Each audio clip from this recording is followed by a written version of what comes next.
Hello there, everybody, and welcome to this week's edition of Selfwealth Live, our technical analysis edition.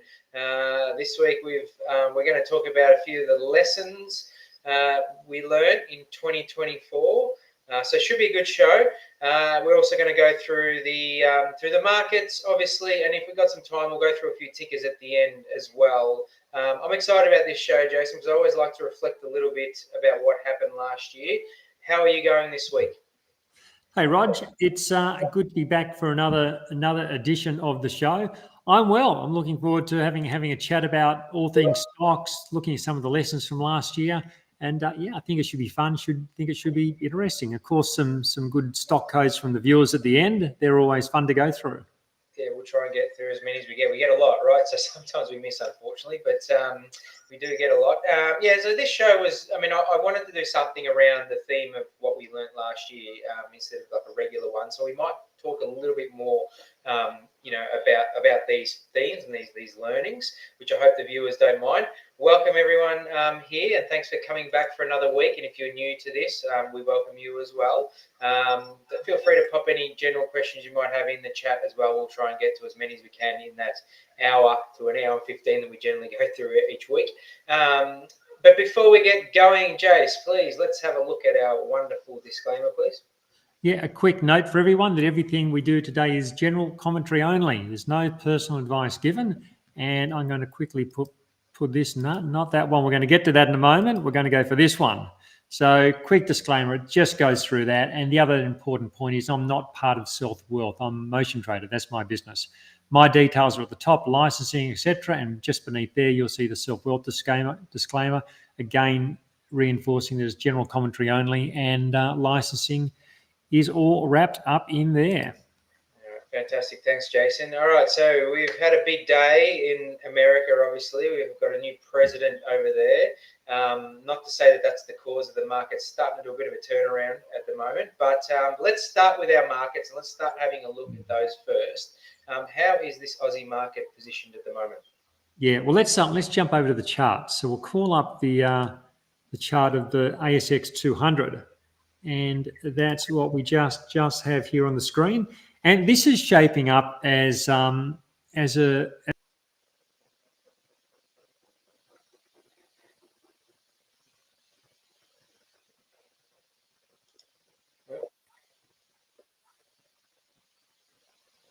lost Jason. Just one moment. I think I'm online. I believe I'm online, but we might have lost Jason. That's it. You're back, Jason. There we go. I'm back. Don't know what happened to us there. So this is the thing when you deal with the internet. We had these crazy storms come through Sydney last week, which threw everything into turmoil with my internet, and hopefully it stacks up a little bit better today. So just yell out if there's an issue, Rog. Thanks, mate. All good now. Let's go. Okay, so this structure in the ASX 200, I think it's really interesting. Is this a topping formation, or is it simply a pause in the trend? And for those who have a bearish tilt, they've probably already seen the classic chart structure which has been evolving over the last few months. And this is a head and shoulders pattern. So this is where we get you see this lower high here. That's the left shoulder. We have the head, and then potentially the forming of the right shoulder. And this is one of those patterns that can turn up at turning points. And the theory behind this right shoulder, which is possibly forming at the moment, is that the buying pressure is not enough to push the market up to a new high. And instead, as it gets up towards the high, the selling pressure comes in. The sellers come in who have been looking to distribute or lighten their stock exposure. They come in, overwhelm the buying interest, and push the market down, and the market then breaks and breaks the upward trend. That's how that head and shoulders can play out. Now, I think the January low, so this is the January low here on the 2nd of January. We've also got this other low on the 13th of Jan, which is nearby. I think this low point is really shaping up as a key level. If the ASX 200 were to fall back below there, then I think that weakens the chart structure, and then it really starts to bring that possible head and shoulders into play. And breaking the January low, that brings a December low into focus, and below the December low, well, then we've got a breakdown. But at this stage, I'm a bit more optimistic. I think that possibility of this being a topping phase, well, look, that's only a possibility. I think that the strong rally that we've had over the last week from last Monday's low, I think that's positive. I think that makes it less likely that we start seeing a topping pattern. I think it's important that we're seeing this dip that we had last week being well supported, pushing prices back up. My bias in these situations is to just about always favour the incumbent trend. And right here and now, yes, look at this chart over the last year. The incumbent trend is very much up. That's the way it currently stands. We've got, just looking at these moving averages, the 50-day, the 100-day moving averages, they remain positive. The ASX 200, it's generally remained above these moving averages. We had some brief dips below. That's okay within a rising trend. So generally, the market is holding above those moving averages. In my view, I think this overall structure continues to be bullish until there's a clear breakdown. And at this stage, we don't have a clear breakdown. And just remember, the market doesn't have to go either up or down. Another phase of the market is sideways, and that's a distinct possibility as well. And that's something we spoke about last week, the possibility that the market trades within a range for possibly several months.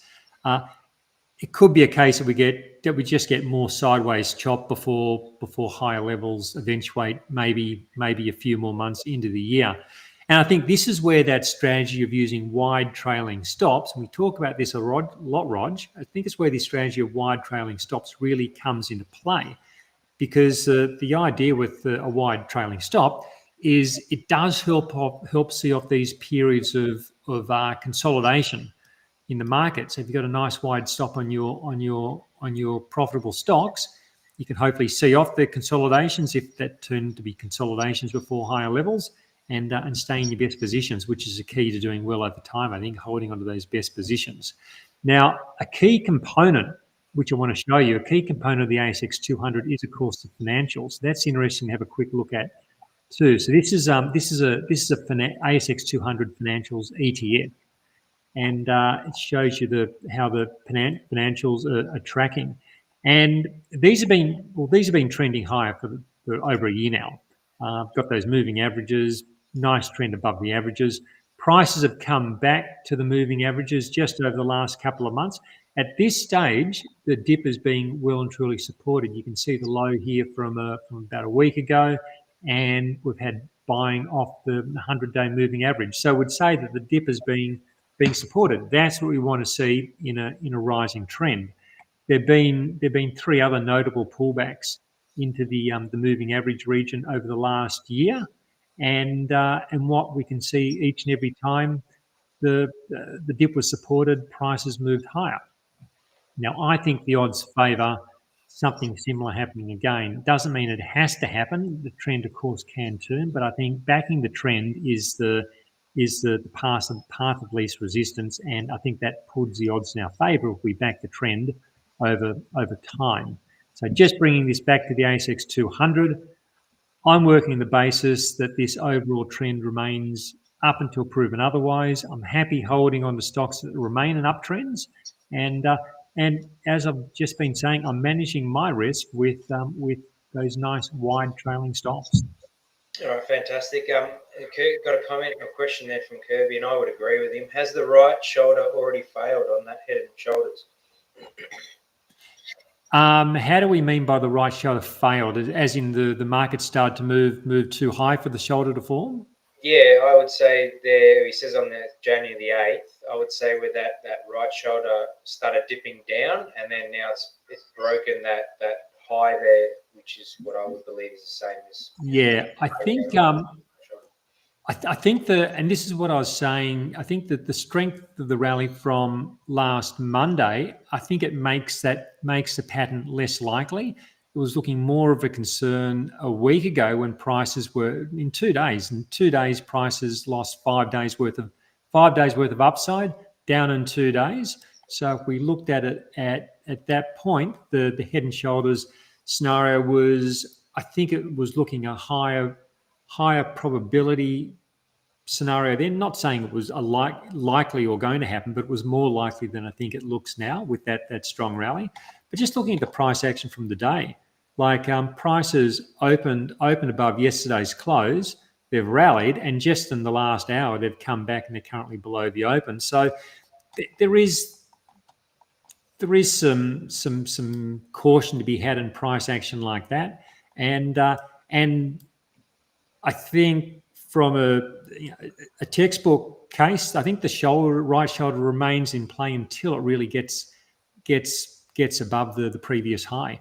If it gets much higher, well, then would say, well, yeah, it's probably not in play. But yeah, look, the reason I bring this up, it's important to be aware of all sorts of scenarios that can play out. I think the more aware we are of what could go wrong, the better placed we are with managing what could go wrong with a cool head should it happen. So as I say, I'm more optimistic than that the head and shoulders pattern might make some people. I'm favouring the upward trend, but be aware there is a pattern there which could. This is why, again, why these January lows are so important. While we're above there, I'd say the play is sticking with that trend, breaking below those January lows. Then I think that head and shoulders possibility does re-engage. So it's just one to keep in mind. All right, perfect. Thanks for that clarification. Let's have a look at the US markets then. So now this is interesting what's been going on here. So we were talking about this coiling pattern last week. So we had the December high, we had a sell-off back to the moving averages, then we had this sideways motion along just between the 100 and the 50-day moving averages. Classic little consolidation pattern. Now prices started to break down from there about a week ago. And when you get breakdowns from these patterns, it often leads to further weakness. But that didn't happen. There wasn't really any follow-through selling. Instead, what we've seen is prices quickly reversing, and now they're back up at the top of the range. So this is very much what we'd call now a false break to the downside. And I think the rejection of the breakdown shows that the dips are still being bought in the S&P 500. And when a market breaks to the downside and it can't sell off, then it's often a sign that the path of least resistance remains to the upside. Just looking at the structure of this chart, the moving averages are still generally rising. The 50 days above the 100-day, we've got a little bit of a rounding slope to the 50-day, but we'd still call these positive moving averages.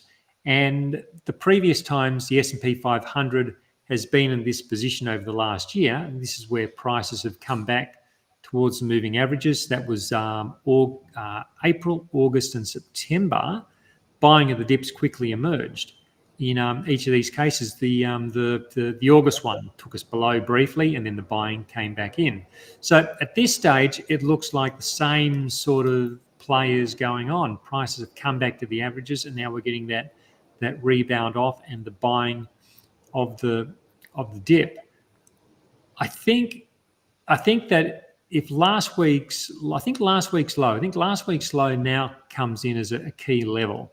If the S&P 500 was to come back down, retest last week's low, and that level was to break, then that would then really start to weaken the structure, and I think then lead to lower levels. But at this stage, I think, like I was saying with the ASX 200, I think the odds favour higher levels, and probably a new all-time high maybe within the next couple of weeks. The concern I have, and this is a thing at the moment, it's sometimes you get everything lining up one way or the other, other times you get cross currents. At the moment, we've got cross currents. And the biggest cross current for me for the US market is when we look at the S&P 500 on an equal weight basis. So just take a mental snapshot of what we have here. Prices are pretty close to the all-time high. Now let's go to the equal weight basis, where the likes of Meta and Nvidia and Microsoft and such only have one equal shares influence, rather than the big percentage influence they have when you look at the S&P 500. So coming over to the equal weight, and it's quite a different structure. So whilst the S&P 500 it's been resilient, and it's been holding those moving averages and it's pushing off the averages, the equal weight has been under quite a bit more pressure, and prices have been consolidating below the moving averages. Just looking at where this price action is, that's been consolidating beneath the 100-day moving average, which is often a sign of vulnerability. The one encouraging thing is, just in the last week, we've had this rally off the low, which gets prices back above the moving averages. I think that disengages the vulnerability of this previous consolidation, which was below the averages. But it's still doesn't have the robustness of the S&P 500, which is just below its all-time high. If anything, if the S&P 500 is to make a new all-time high in the next week or so, it probably, at least initially, leaves the equal weight below its previous high, and then you've got the potential of, like, is that divergence between the two indices. So it's something you need to be aware of. Another thing to note is that over half of the stocks in the S&P 500 are below their 50-day moving average. So that's the 50-day moving average on the index. And just think about that. More than half of the S&P 500 stocks are sitting below their 50-day moving average. So I think the underlying health of the market does remain in question.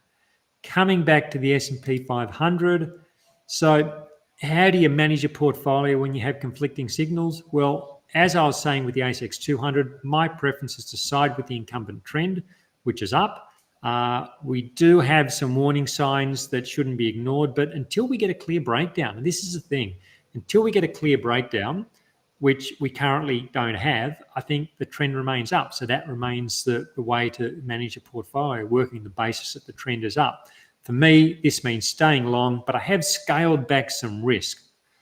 Like, when everything lines up, it's full steam ahead. When we get cross currents, it's just pull back the power a little bit and a little bit of de-risking.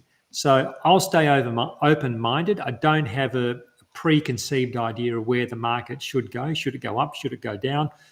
I don't have a preconceived view. It's like, I'll follow the price action. And if the price action remains overall positive and we get more positive signs, well, then I'm happy to increase my exposure or decrease it if the price action deems that the way to go.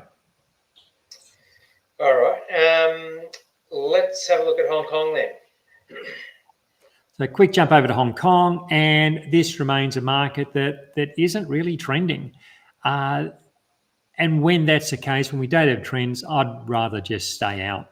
And that's been the case for a while here with the Hong Kong market. The latest rally off the low is encouraging. That's a nice, robust rally off the low.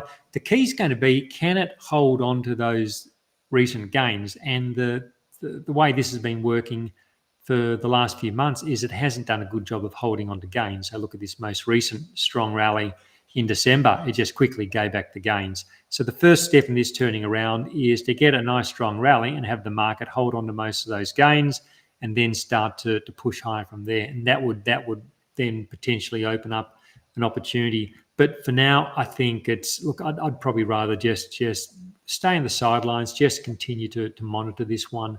And very much the same goes with China. All of this could be a big basing structure.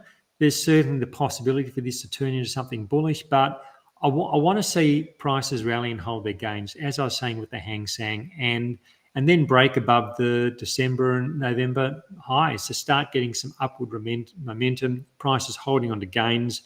And I don't really like this recent consolidation below the moving averages, which is starting to turn. So that, there's some vulnerability there. So I'm not interested in trying to pick the low. I'll wait for the market to tell me when the time is right. And at the moment, it's saying keep an eye on it, but yeah, just not a hurry to dive in and start doing heaps. Fair enough. All right, good overview there. Thanks for that, Jason. All right, I think now we've got quite a few tickets that we're ready to go through, right? So we're going to talk about the lessons of 2024, and hopefully we'll go over that reasonably quickly, because I think a lot of the time it's repeated, but at the same time it's probably needed for us to recap and realign ourselves with healthy portfolio, obviously, hopefully, and just go back to the basics once again. And if there's anyone new, hopefully they'll be able to learn something and relate from it, right? So if I think back in 2024, Jason, I think one of the things that I found was that I sort of I bought stocks that weren't over $1. That was one of my rules, right? So just due to volume.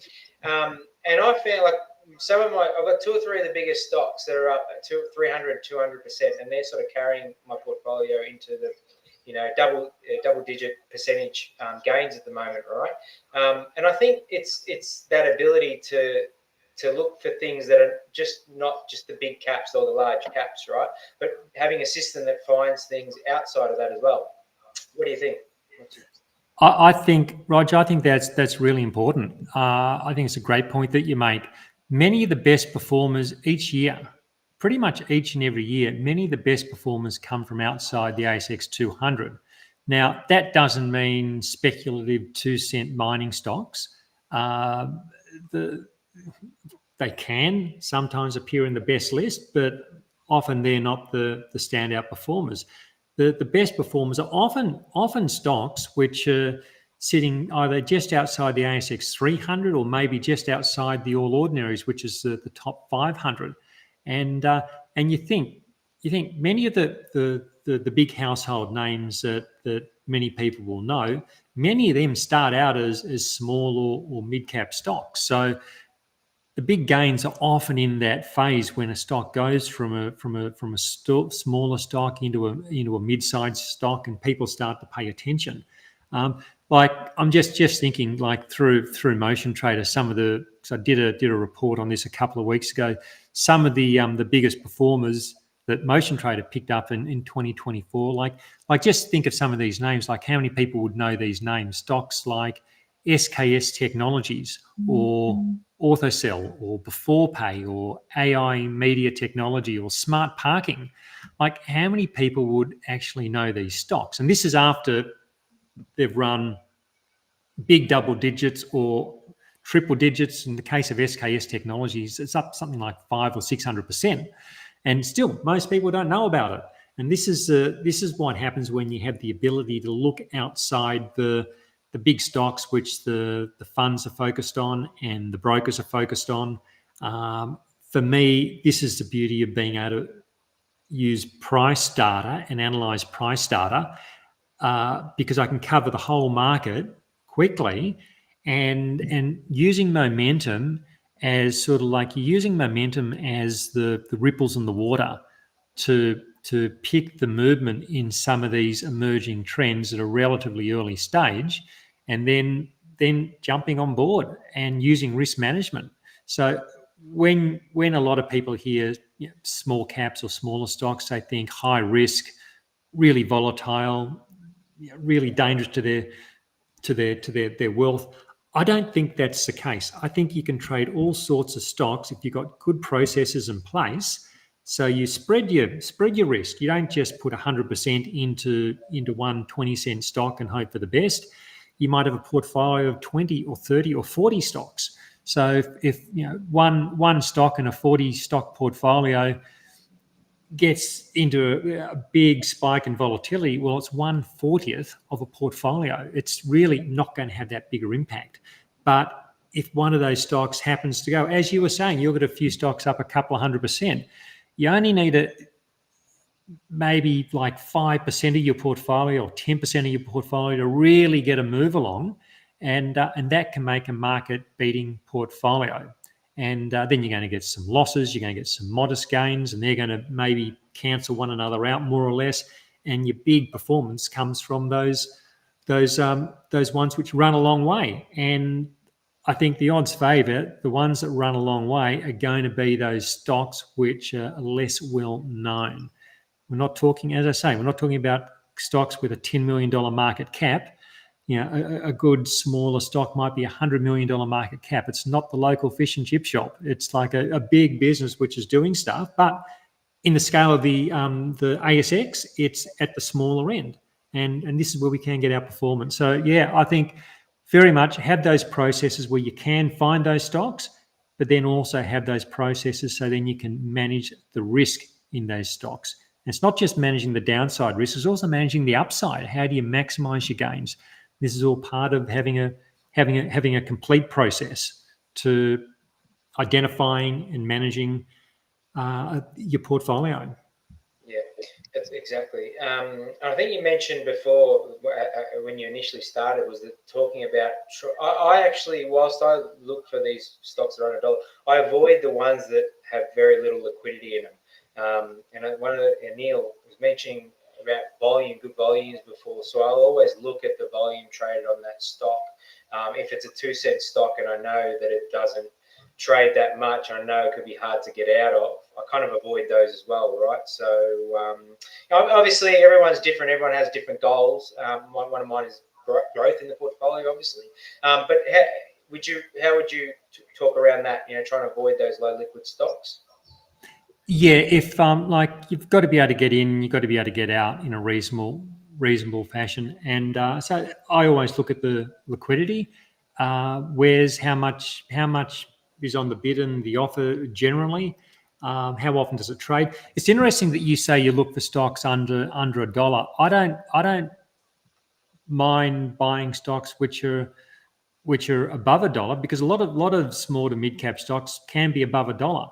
Yeah.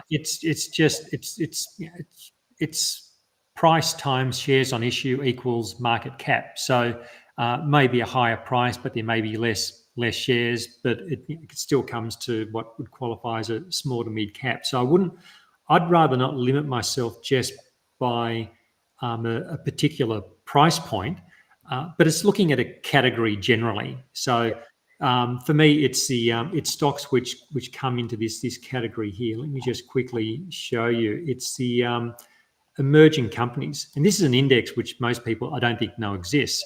It's the ASX Emerging Companies Index. So this is looking at companies. I'm just going off memory now. I think they rank between. I think it looks at. It takes it's a dynamic process, and it includes 300 stocks that rank between 350 and 600 on the ASX. It's something like that. You'd have to look up the exact definition. And this is interesting. So the ASX 200 last year was up about, from memory, is up about 7.5%. But if we look at what the emerging companies did last year, so where's year begins somewhere around here and it ends somewhere, ends about here. So the emerging companies are up, say 14 to 15%, and ASX 200 up about 8%. So there's definite outperformance potential when you go to this end of the market. I think it's not just I don't think it's like, I don't want to just buy the index. I'd rather cherry pick from the index. I want to take the parts which are working. I want to take the parts which are rising above their moving averages and avoiding the parts which are trading below their moving averages. So I'm trying to outperform the index, whether it be the ASX 200 or emerging companies. And as I say, it's cherry picking. It's taking what appear to be the best parts, and when those parts start to lose momentum and come back, well, there's an exit strategy to take the capital out, go back into the next idea. I think that's how we can kind of build our own high performance index by just building a portfolio based around what's working, and when it stops working, chuck it out, bring in something else which is showing those characteristics of a trending stock, sticking with it until it loses those characteristics. Again, rotate the capital out, bring in a new player, and just keep doing that. Doesn't mean you're going to outperform month in, month out, but I think over time that's how you can create a market leading portfolio. And look, just look how it's outperformed in the last year. It that said, it underperformed over a previous period. So it's not just like this is the magic area to approach the market. But even during this losing period for the emerging companies index, most of my portfolio comes from this category, and my portfolio looks very different to this because I'm looking at stocks with a strong stock bias, only looking for stocks above their moving averages and avoiding those below. So this is where you can get index outperformance. Oh, beautiful. Great tip, Ben. I appreciate I think I might look at things every day. I think it was just one of those rules to allow myself to reduce the number of actual opportunities there were, but hoping to get bigger gains. But I do appreciate the fact that probably market cap is probably a better way to look at these things. So we've got a quick question around this XEC while we're on this chart. How do we find the companies included in this index? I haven't found them listed. I think Standard & Poor's manage it, and they have the description of what it's all about, but I don't think they give you a list of the stocks within the index. Not that I've found.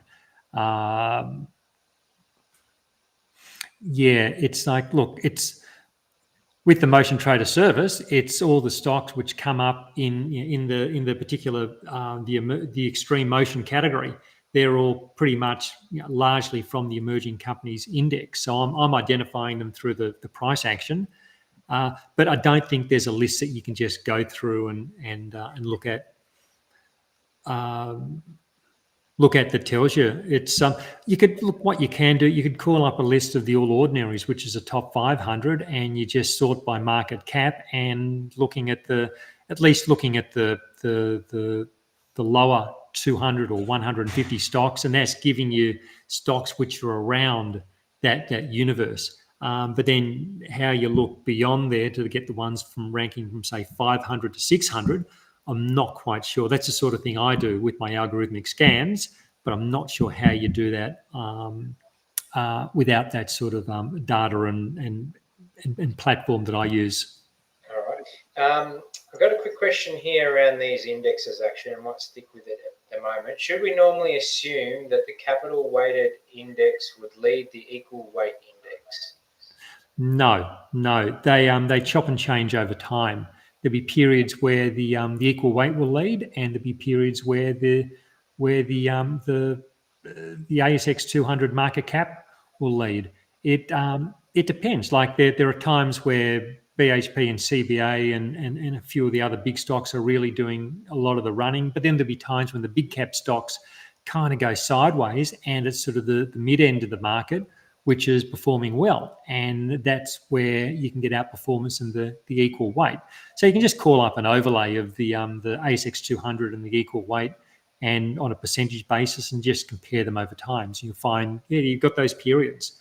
You can do the same with the S&P 500 and its equal weight, and there are years when one does better than the other.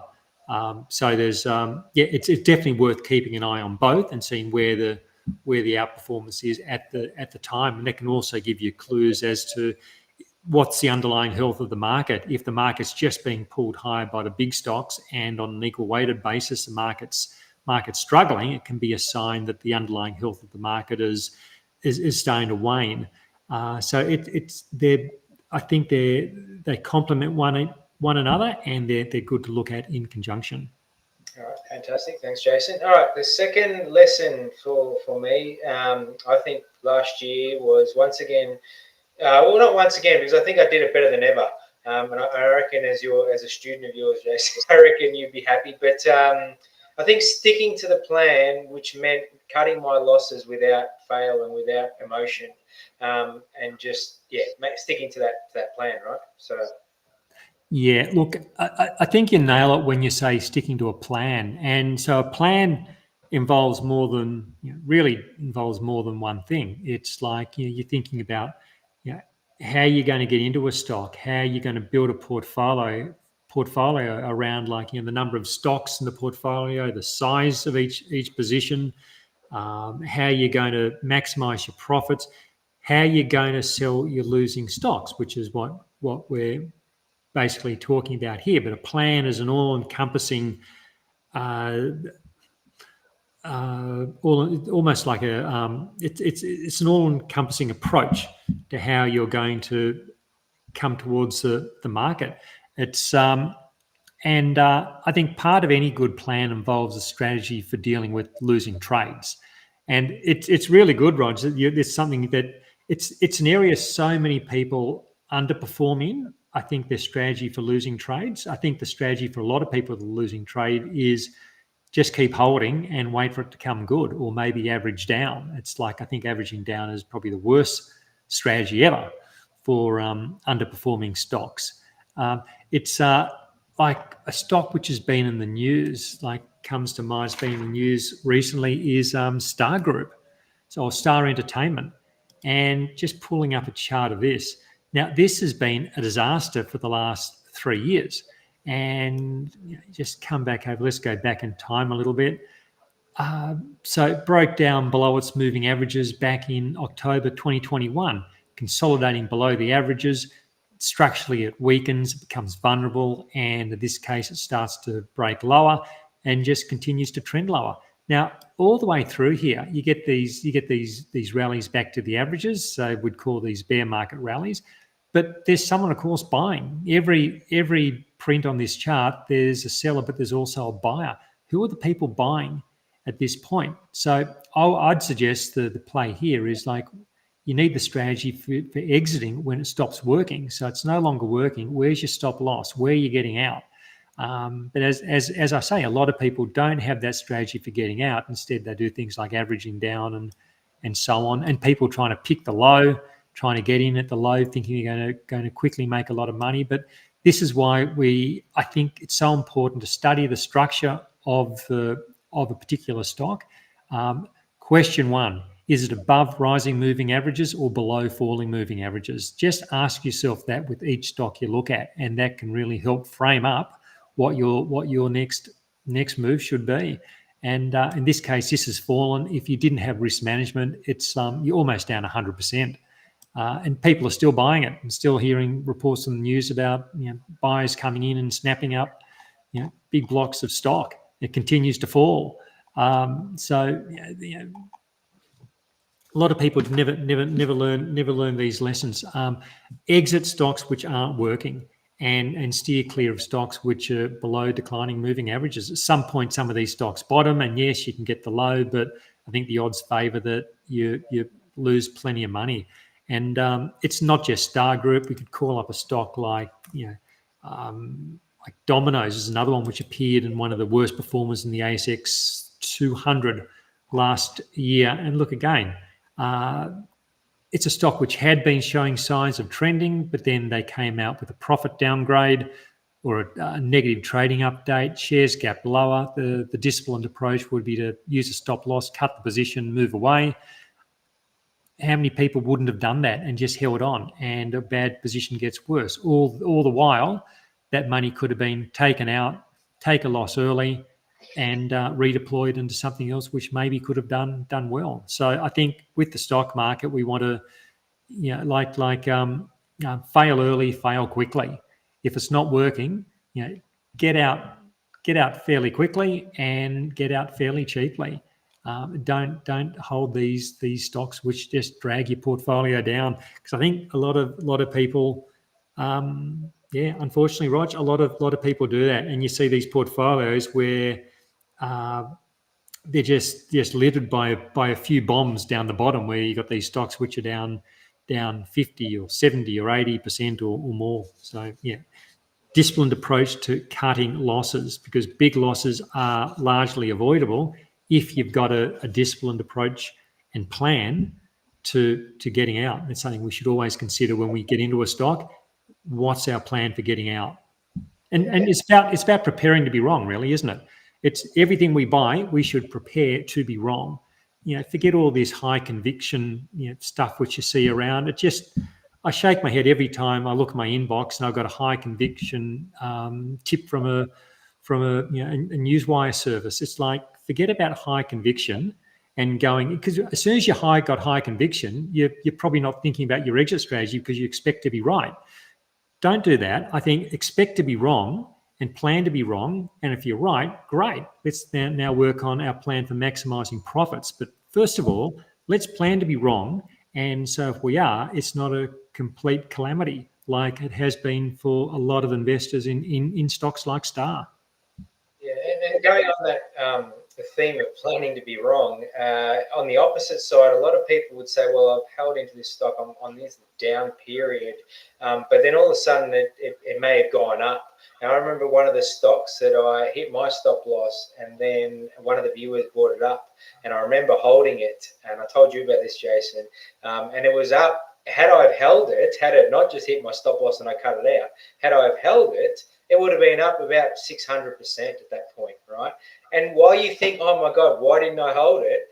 I also know now that there's just so many opportunities out there. Why wouldn't I redeploy my capital somewhere else, knowing that there's probably going to be something else out there to something else out there, right? So rather than sitting on something that may never recover. So planning to be wrong also includes maybe going back and having a look at that stock and going, yes, it's gone up now, but not to worry about it, not take it emotionally, just moving on and going sticking with the plan, right? So. Yeah. Look, we're not going to get everything. There are going to be times where we're in a great stock, but we get stopped out, and then it goes on and runs hundreds of percent. It can happen. It does happen. It's like there's not a magic point for your exit level where if it goes below here, the stock is going to crash. It might just clip it and then rebound. But it's not the ones that rebound after you sell that cause the problems. It's the ones that you don't sell and you keep holding that continue to spiral into the ground. They're the ones that devastate portfolios. So when every post will not be a winner, don't expect we're going to get everything right. And look, when you miss one gets away or you get stopped out and it does well, don't focus on it. Just go, look, okay, that one didn't work out, but I've got a good process. My process is good. My process got me in. My process was ready to protect capital. On this occasion, the stop was just a fraction too close. It happens. But let's keep playing the process, because there should be, over time, there should be many more where the stop keeps you in for a lot longer and you are exposed to those big potential gains. Exactly. Look down before you look up, Kirby says. So, yes, exactly. All right, good point. So the last one I wanted to bring up, and I'm not sure if you want to mention anything, Jason, but the last one I want to bring up was the fact of keeping it simple. So we just talked about sticking to the plan. But keeping it simple, so the system that I have, is a 10, maybe 15 maximum per trading day system, which I look in and do my thing, right? Because it's that simple now, and I try and avoid all the noise of everyone else, like you said, the news wires and all the. Obviously, I'm in this industry. You hear a lot of tips. You hear a lot of people saying things, and clients have got their stuff. But if I just stick to my own plan, I keep it simple. It's working so far. I mean, obviously, past performance doesn't equal the future, right? We all know this, but for now, it's that. Keep it simple and avoid the noise, right? So. Yeah, look, I think there's a lot to be said for keeping it simple. For me, keeping it simple means, like, some people think a lot of people like complexity because complexity feels smart, and people like to feel smart, and they think, well, simple sounds a bit dumb. And if I'm going to come to the stock market, I want a smart plan. It's got to be complex. But many of the processes that work best, they're simple by design, and that's what makes them, like, I guess you could say, elegantly simple. It's like things like moving averages, letting profits run, cutting, giving stocks room to move, but then cutting them at a point where you say, look, they're not working, spreading risk. That's not complex. For me, it just makes sense, and that's what I think we should be doing. Keeping it simple for me means avoiding using multitudes of indicators. Like, I see some people's screens, they've got lines and indicators everywhere. For me, that's complicated. I don't know what to do, because the share price is always hitting one of the lines on the charts. So bring it back just to a few key indicators. If you like fundamental analysis, there's nothing wrong with that either. That can be part of a plan. You could be using price momentum screens to narrow down 2,000 stocks on the ASX to a relatively more manageable group, and then going through, and you might have a fundamental process that you look for particular types of stocks. And that doesn't have to be complicated either. It doesn't need to have 30 spreadsheets on the go, and it's not. I don't think that's necessary to do well in the markets. So and simple is also more likely to be robust and be repeatable. The more complicated you make something, I think the greater the probability of that process failing over time, because it means too many moving parts. It's easy for something to break and go out of sync. So keeping it simple, I think, improves the robustness of an approach. So look, that's why I play it. And also just I think be wary. One of the things I think to be wary of, like looking back at 2024. So when we went into 2024, where's a chart? So as we went into 2024, the US market had that late rally, but it had been a pretty choppy year for the most part. And we went into 2024, and the Wall Street analysts were generally fairly downbeat. There were a few that were positive, but not like as positive as the market turned out to be. But then I think it might have been JP Morgan. I think they were looking for the market to have a down year, and look, there's it's not to say anything bad about any analysts. The market's hard, and I wouldn't have predicted the market was going to go up as much as it did. But this is another point. I don't make predictions because I don't know. I think it was one of the the literary greats. Might have been Mark Twain. He said something along the lines of, predictions are hard because they're about the future. Something like that, perhaps. And that's it's very much the case. You try to predict things, odds are you're going to get it wrong. And I don't make predictions anymore. I used to, like in my 20s, I'd go, look, I think this. I might have been more inclined to make a prediction, but I'd probably get, for every one I got right, I'd probably get 10 wrong, and that's the nature of predictions. They're just hard. So just be wary of when you say, you see this in January, what all the analysts think for 2025. So much can happen through a year. So many things can change, and so I think approach each year or each stock or each trade without preconceived ideas of what will happen, because we don't know what will happen. Just be open-minded, go with the flow of the price action. The price action's positive, great, stick with it. If it starts to falter, have a plan of where you're gonna jump off. If it's just difficult, maybe you got a plan just to stay out. And that's one of the great advantages that we have as private investors, is that we can choose not to play. And I can tell you this from experience, at the investment bank trading desk, there's an expectation that you're going to make something happen in pretty much any market. You just can't sit it out for 6 months. They want you to do something. But as a private investor, you can do that. So if we're going through a period like 2022, this was a period where really didn't really need to play. Or this sideways chop during 23, didn't really need to play. Wait for the price action to give you a lead where you think, okay, there's a potential for trends here, and play the trends. And when the trends stop working, jump out, wait for the next promising trend to appear, jump back in. That's that's how I try to keep it simple and follow my process. Beautiful, Jace. Thanks for that. Is there any other things from you in terms of lessons, or just those three? Or? Look, I think we've pretty much covered a whole lot of ground and all that. It's just don't fall into the trap that many people do, in that and we've covered this already. The trap many people do is they let their losses run, and they cut their winners short. So just think about that. Letting losses run because they don't have an exit strategy. They hold stocks like Star Entertainment for a long time, much longer than they should, and they sell and they cut their winners short. So they might be up 10, 20%, and they'll close it out and bank a profit. Say, hey, look, I made some money. So that's all well and good, but when you lose, if you're getting dusted to the tune of 50 or 60%, And when you win, you're making 10 or 20%, you can see the equation doesn't really stack up. So we want to flip it. We want to do the opposite. We want to let our winners run, and we want to cut our losses at a relatively early and cheap stage. So as I say, fail quickly, fail cheaply. We want to do that. And when we're right, we want to just ride it for as long as possible and maximize the gain. This is how market-beating portfolios are built, and it's how they're possible, and how it's entirely achievable for private investors to do this. You don't need to be a Wall Street analyst. You don't need to be a balance sheet maestro where you can read all the different lines of financial analysis. Keep it simple.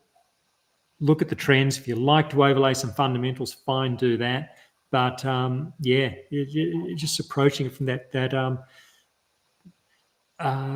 straightforward, rules-based manner, I think can make a lot of difference for a lot of people. Fantastic. I think that was a great 30-minute session. If we could bottle that up and put it out in the share trading world of all the forums that I see of people's disasters on that, it would go a long way, I'm sure, right? So okay, so we've got about 25 minutes left if we go off our normal timing. So I'm going to go through the first ticker of everyone because we've got quite a few. So I'm going to go for the first one. If we get through all the first ones, then I'll come back and circle back and go through the second ones of some of them. All right, unfortunately, that's the way I have to roll for today, I think. So let's start with, right at the top here, let's start with BGA, please. And just as a side note, I won't be taking any more. I mean, it's 10 to 1 already, right? So I won't be taking any more if anyone decides to put a comment down. All right, let's go. Yeah, so Bega's been a great trending stock. This is a motion trader stock. It entered the motion trader portfolio back in early last year, I think it would have been, and it's it's up quite a bit. Don't think it's up. No, it's not up quite 100% yet, but it's been a lovely upward trend. This is why we let profits run. Just what we were just talking about. It's a perfect example. Using a wide trailing stop, which can see off these periodic pullbacks. This is why the stop, you need a wide trailing stop. If you have a close stop, and we've talked about this in other times, I'm sure we'll talk about it in the future. If your stop's too close, you get stopped out on all these pullbacks and you can't stay in the trend.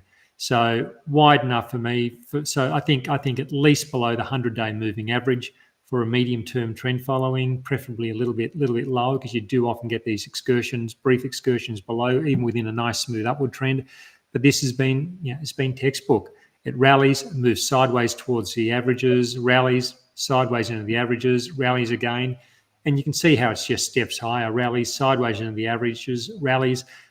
If I had this stock, I'd continue holding it. Wide trailing stop, do what's been working. What's been working is holding with a wide stop. I'd be very happy leaving this in the portfolio. At some point, the trend almost certainly ends, unless, of course, it got taken over and it ceased trading at a high point. But in the ordinary course of things, trend will end at some point, but we just don't know when. So this is why we let profits run. We don't preempt. We don't have expectations of what it should do. We let it do what it does. At the moment, it's staying long.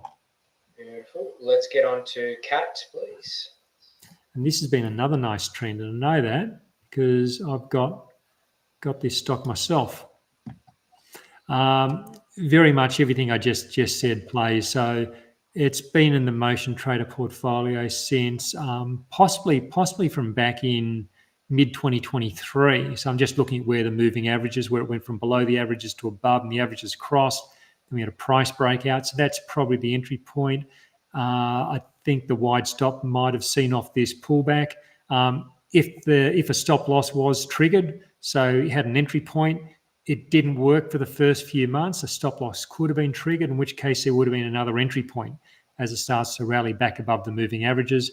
And then from there, it's basically been above the 100-day moving averages. So it hasn't given a cause to exit. As I say, I'm long this stock. It's done the same thing. A lot of these rallies and then sideways into the averages and then rallies again. We've got another pullback or consolidation into the averages. So the approach I'm using with this is to continue holding wide trailing stop. Hopefully this becomes another consolidation which breaks higher again, but we will see. Maybe it does top and come back, but at this stage the trend is up. I'm happy holding it.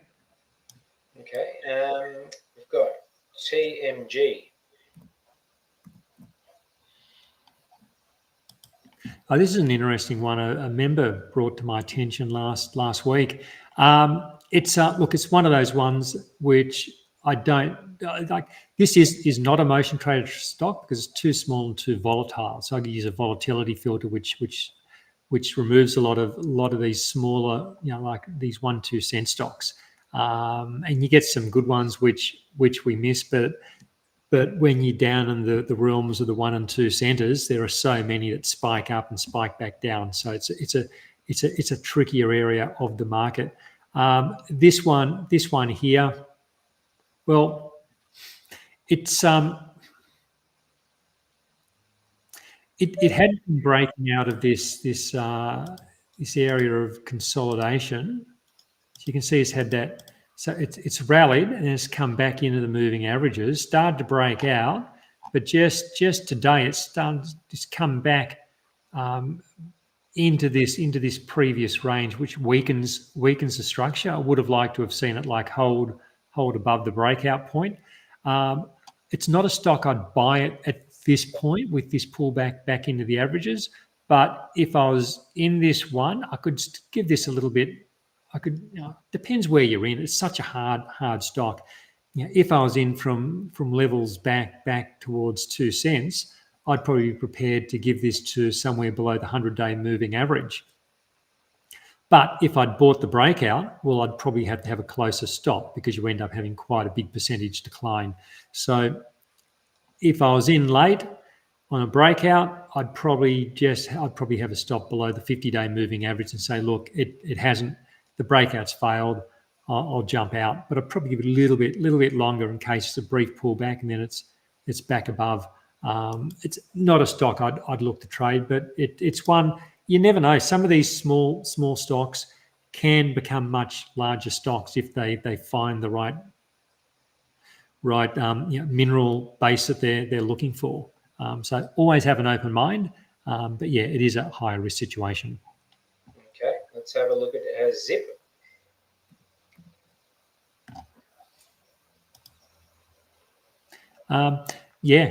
Trends in place. It's similar to those first two we looked at. So we get the rallies, the pullbacks into the averages, nice trending phase, another pullback into the averages.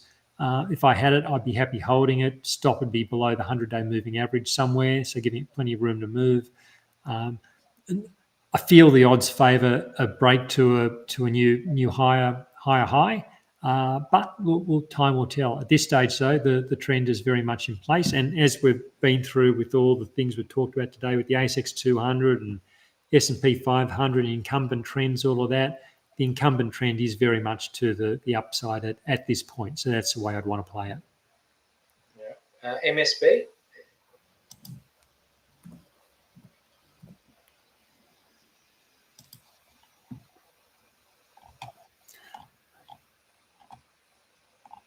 This hasn't really been a good trending stock for a while.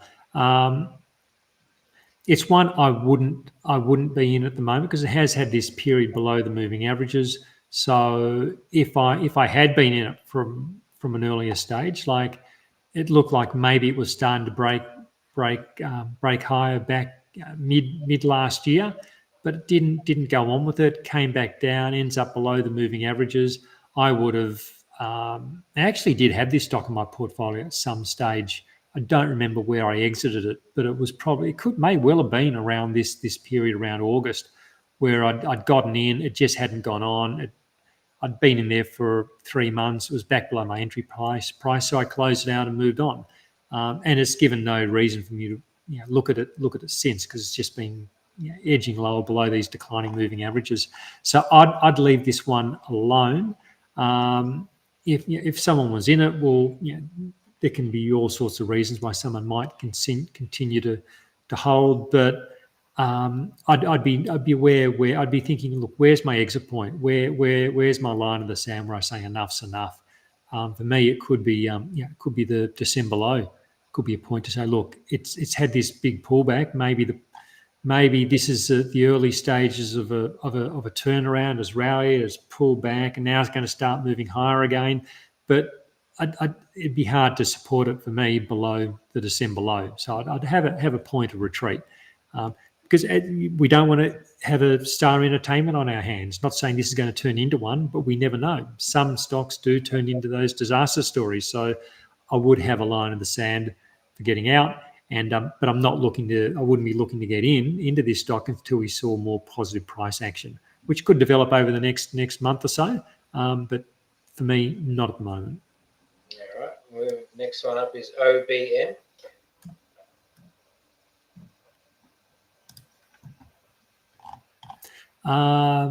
Yes, this has been a nice motion trader stock. Entry point was back around November. You can see the moving averages. It's got this period below the moving averages. Moving averages cross, price breaks out. So yeah, the entry was around. Actually, it may not have been because of what I was telling you before about the volatility filter, but this is where it technically meets the structure I look for, where price is above the moving averages. I know it is a motion trader stock because I'm familiar with it, but I'm not sure where the actual entry was. But it's been a nice trending phase for the last 12 months. It's come back to the averages. At the moment, I'd give the upward trend the benefit of the doubt. It's a gold stock. Gold's consolidating at the moment, so it's not surprising that we're seeing OBM consolidate as well. It could be a case that there's more sideways action and then we get a later breakout.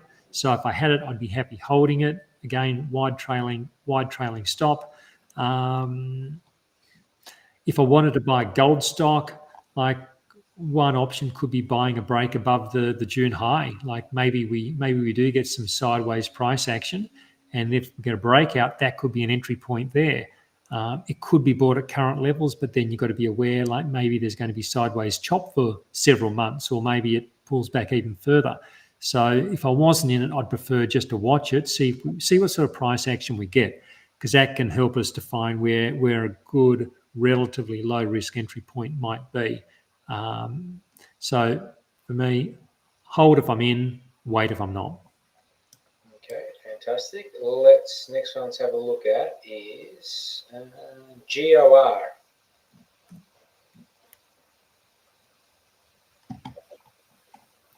Did I get that right? GLR? OR, GOR. Golden Road, so another gold stock. Wow, isn't this nice trend? And it is a motion trader stock too. I remember seeing this in the signals not that long back. Yeah, so it's really coming out of this big sideways sort of period. You can kind of see it's been in this sideways period for a couple of years really, and we do get this. We get this where stocks can have big rallies, big periods of trending prices, and then we get these long periods of sideways chop. And this is where we look at other things and other stocks of interest and just leave them alone when they're going sideways, because you don't know how long they're going to go sideways for. But we do have this nice breakout here. I'd very much be staying in this stock if I was in it. Trend is very much to the upside. It's a good environment with what the gold price is doing. I wouldn't buy it at this stage because it is now stretched above the 50-day moving average. I'd wait for the next consolidation, see what that looks like. But I'd be very happy holding it, and my stop would be way back at least below the December low. It's about giving it lots of room to move. It's not about trying to protect every dollar of open profit. It's about giving it what it needs. It needs lots of room to move, and that's how you can stay on big trends, when you give them lots of room to move. If you try to defend every dollar of open profit, you're just going to get stopped out and you're not going to stay on the big trends. It just doesn't work. Got to give them room to move, and that means at least below the 50-day, preferably below the 100-day, plus some. Some people just go, wow, that's just too much risk. I can't risk all that. But if you just got to call up the charts, go through history, look at big trends, look at the you'll see most big trends will have several pullbacks of 15 to 30%. You've got to be able to see them off. Otherwise, you can't stay on the big trends, and that's where the big money is made. So, it's a tough thing for a lot of people to get their heads around. I get pushback on it all the time. People saying your stops are too wide. But if I could have a 10% trailing stop, Rog, I'd love it. But I can't. I can't have a 10% or a 20% trailing stop and get 100, 200, 300% plus gains. It doesn't work. I'll show you just quickly. I just quickly veer off course. Look at this one here. This is one of my stocks. It's one of the big performers for this year. SKS Technologies. It's a motion trader stock, and I was in somewhere back down around 30 cents. It's now up around $2.20. But look at the pullbacks I've had to see off, and motion trader members who have stayed on this stock have. So there's a 38% pullback. I'm always talking about below the 100-day moving average plus some. That's why I got my plus some, because you often get these little peaks below, and then the trend resumes. Got to give them room to move, or you can't stay on. I don't write the rules. It's just how it works. That's why the stops are wide. So if you don't like wide stops, you're looking at short-term trading, swing trading, which is difficult, or you're looking at ASX 200 ETFs and other ETFs and individual stocks that require a particular type of management, I think, if you want to be an active investor and potentially do well. I think looking at that chart there's a good comment here by Kevin. You can never go broke. Taking a profit is the worst trading advice ever. It is just such rubbish, because I can put together a trading system in about 10 minutes, which will take profit at, say, I've done this for my motion trader members to show them. Say we set a profit take at 5%, and I can quickly design a system with a 95% win rate, which I know a lot of promoters will love, because I see this rubbish all the time. We've got a system which has a 95% win rate, and because it's got a profit target at 5%, so it's never go broke taking a profit, and then there's no exit strategy. So then it's littered with the open portfolio is littered with the likes of Star Entertainment. So your 95 5%ers are overwhelmed by a bucket load of disasters. So forget never go broke making a profit. Be careful about these maxims that you hear around the markets, because some of them are just total and utter rubbish and lead you astray. So and that's one of them. You can go broke taking profits if they're mini miners and the big boys are your losses. It can be a disaster. Yeah, all right, let's get on to hopefully a good company, SRG then. Let's have a look. What's that one looking like? Same as I've said with some of these other ones. Trends very much in play, and I'd be if I was in it, which I'm not. And this is the thing. I'm not in this one. I'm not bothered by it, because I know I don't get on every trend. It's like people are always worried, oh, look, what if I miss the good ones? Like I miss stacks of big trends. You can't get on everything.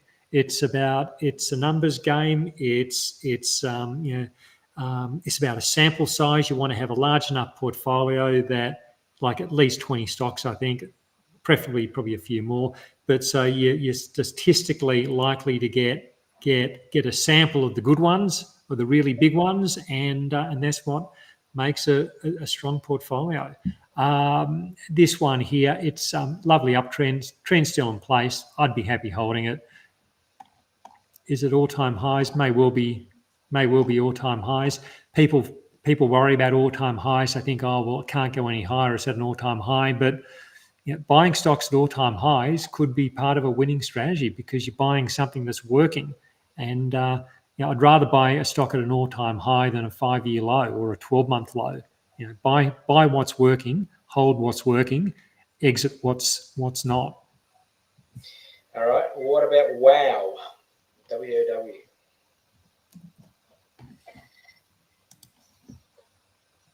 No, still in the doldrums, unfortunately for Woolies. It's been a stock to avoid, for a long time, really. It did give like so we can see now that it's been in this big trading range going back to mid 2021. It did. There was a motion trader. There had been couple of motion trader signals in it, probably around early 23. We got some initial strength and it came back, and so it would have been a small profit. I think there was another signal recently, not too recently, in August. I think it's already hit the stop loss for that, and that's been a loss. And you're going to get losses. Losses are all part of the process. A lot of trends don't kick on, and that's why we're going to fail quickly, fail cheaply. And looking at it now, I'm pretty sure it's been an exit from the motion trader portfolio. I'm looking at the price action. We've got this consolidation below declining moving averages. I don't like that. Stocks, for me, I find stocks are vulnerable when they're consolidating below declining moving averages. I'd be worried now that it's going to have another leg lower. For me, that's a risk. I don't want to buy it at this point because I think the risk is that it falls lower. Now, of course, you can have a stop loss that helps minimize that loss, but I just don't want to play when the momentum is going in the wrong direction. I'd rather buy when we've got that positive momentum and price is getting above the moving averages, coming back to the moving averages, rallying again. That's when I want to be involved. Not at the moment. In the fullness of time, this will probably provide another terrific opportunity and a lovely trend, but we just don't know when or where that will be. I don't think the odds favour getting involved at the moment. I think there are other opportunities out there which are more worthy of our capital deployment at this time. Okay, fantastic. Let's have a look at NGI. And I will just overlay that with an important point. I'm looking at this from an active investment standpoint. If someone's holding a stock as part of a long-term buy and hold strategy, and they've held Woolies since the float, they're operating on a different strategy, and what I say is probably not relevant to what they're doing, and they're probably not watching anyway. But I do just want to say that what I do is not the only way. You can have people will buy stocks and hold them forever as a buy and hold strategy. It's something different. What I'm talking about is medium-term active investing, holding stocks for maybe 1 to 3 years, using momentum as a guide as to when we want to hold, when we want to avoid. It's one style. There are other styles out there as well. So always make sure we're on the same wavelength. And what I'm talking about is relevant to what you're doing, to make sure that it's suitable general commentary for your own portfolio. Now in NGI, well, it's I'm looking at the strong rally through to mid last year, and then now I'm looking at this pullback. So for me, I wouldn't be buying it at this stage. It could well be above, like if this has been a motion trader signal. Entry would have been probably back in February. I don't think it's hit a stop loss. I think a wide trailing stop is probably still a little bit below this one, although I'm not sure.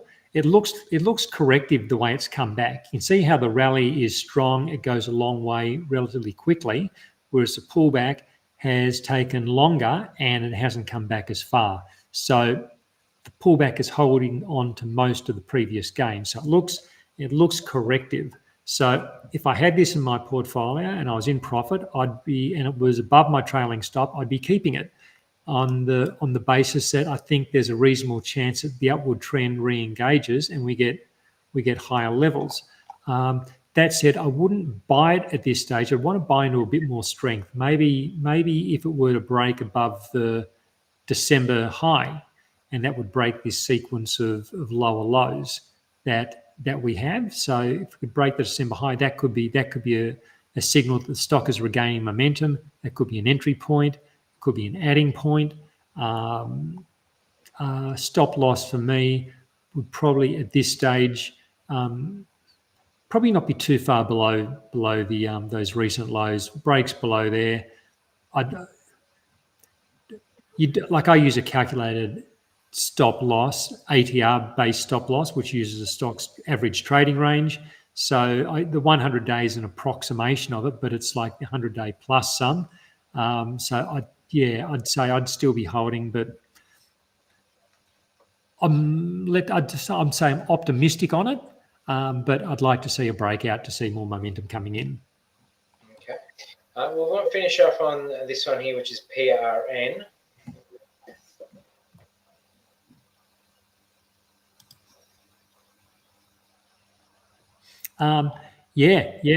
This is a stock which is trending.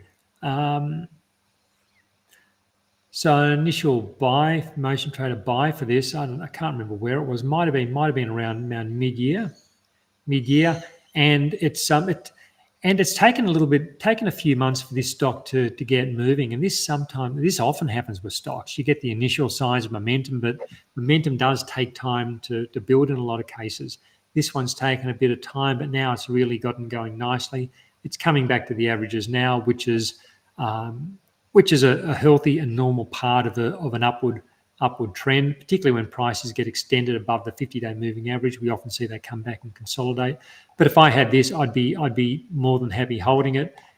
See how if this turns out to be a consolidation, see what it looks like, and that could provide another entry point.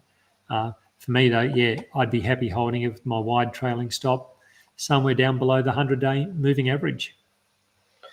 All right, fantastic. I think we'll wrap it up there. Once again, apologies we didn't get to everyone's tickers. Next week, we'll go back to a regular show where we'll probably be able to get through more. But I just wanted to get the whole lessons of 2024 out, just in case we got some newbies in there. And even if you're an oldie to the show, and just recap certain things that I could hopefully help with this year's trading. Some important points that you brought up just before, Jason, just to recap. We don't know your goals or objectives. So, yes, if you've got some sort of dividend portfolio where you're getting income from it, then you don't want to get out of that stock, and don't use that. This is general guidance only, obviously. We talk around the way we do it with technical analysis, using growth, using stocks and momentum and all that sort of stuff, right? So a lot of it's around trying to grow a portfolio and portfolio around growth, right? So just be wary. Once again, we don't know your goals and objectives, right? So you've got to do your own research, make your own decisions around anything. Everything we say or do is general advice only. One more thing, there is a question in there, Jason. Do you use TradingView for your trading? And I think you should, I think the answer there is, I'll let you answer that. Well, I don't trade off it. I put my orders through Selfwealth, and I don't know. I don't know whether you can connect it up with a broking service. I don't know. I just use it as a nice charting software tool during the day. I want to have a look at a stock. I'll just call it up, have a look, draw some lines on it, look at a weekly chart or a daily chart, and it's. I use delayed data. I don't even bother with live data because I don't need it for what I'm doing. I'm not doing intraday trading. I get the live data from Selfwealth, and it's such for what you pay. I think you get a lot of value from a service like TradingView.